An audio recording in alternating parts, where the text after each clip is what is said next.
Lindsay here, and this is my review for Dune.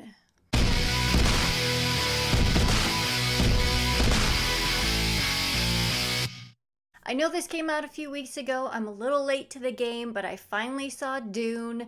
There was so many other movies that I hadn't seen that I needed to see, and Dune just kind of fell to the background. But now I have seen Dune, and it is time to do a review on it. I probably hadn't watched David Lynch's Dune in like 20 years.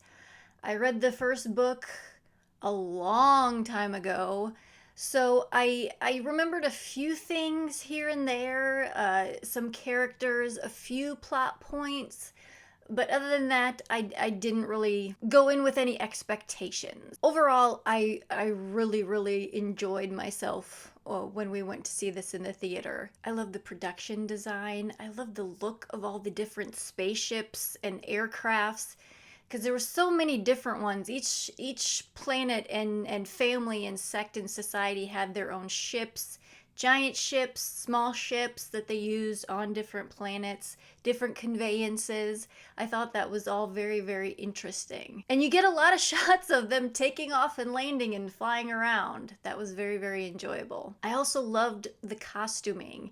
Each society had their own look, their own style, and it worked very well. And really what I took away most from this film was the visuals. The visuals were spectacular. The brutalist style of the planet where the Baron lives. I think it's very Baroque and Neo-Renaissance maybe, with House Atreides. Almost like Russian aristocracy mixed with some old world empire like the Ottoman Empire. I'm not a huge history buff, so I'm kind of grasping at these references. But I think I'm getting them correct. I may not be, but I'm putting it out there.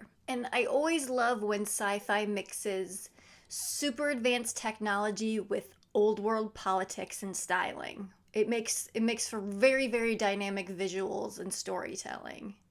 And world building. And really what you get in this first film is just a lot of world building.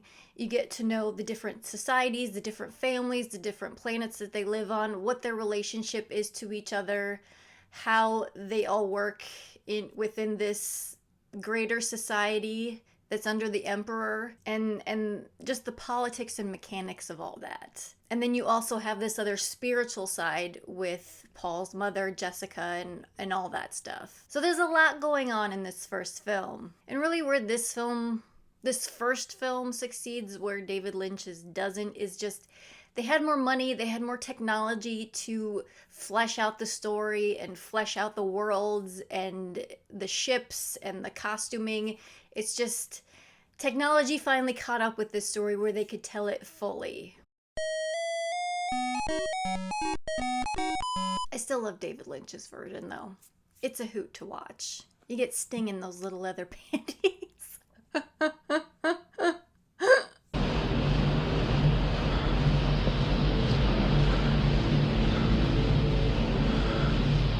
The parts that I did struggle with, the biggest thing I struggled with was Timothée Chalamet.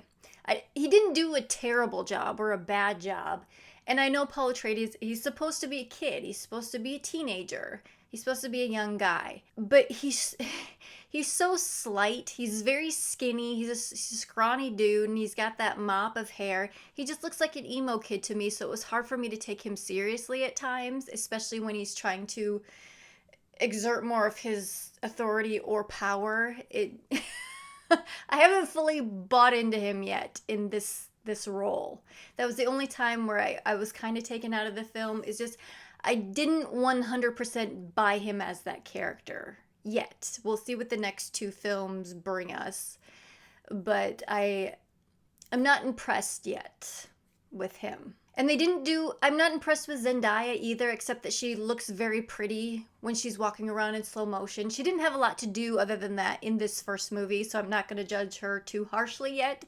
She looks very beautiful, but when we do finally get to meet her, that I just don't get a sense of her yet. So we'll see what happens. I'm not going to get into any spoilers because really there aren't a ton of spoilers to talk about in this movie. A lot of stuff happens. I enjoy the story. I enjoy when they get into the politics of stuff and the spice mining and how that works and how they collect it and just how every single society has its part to play in this. That part I enjoyed, but mostly for me it was the visuals, the costuming, the music that enhanced the visuals. And I like Jason Momoa in this. He just seemed a little out of place at times. Like he didn't like he was from another kind of movie. He didn't really fit in this story.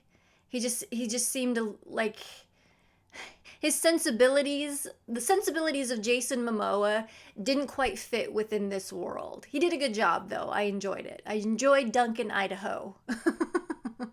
But I'm very excited for the next two films because I very much enjoyed this one. I want to go see it again in the theater because it's just amazing to behold on a giant screen. So if you haven't seen Dune in the theater, I highly recommend going to see it. Catch a matinee, something. It's visually breathtaking at times. You won't be able to look away. There's so many cool things going on. I absolutely loved going to see this film. But I just wanted to get my quick thoughts out there about Dune. I really, really did enjoy it. If you have seen it, let me know what you thought, whether you'd seen it in the theater or if you watched it at home. I'd love to know what you thought about it. So please put that below in the comments. And if you haven't, I usually don't ask this or say this at the end of my videos. I usually just tack a little title on the end saying like or subscribe.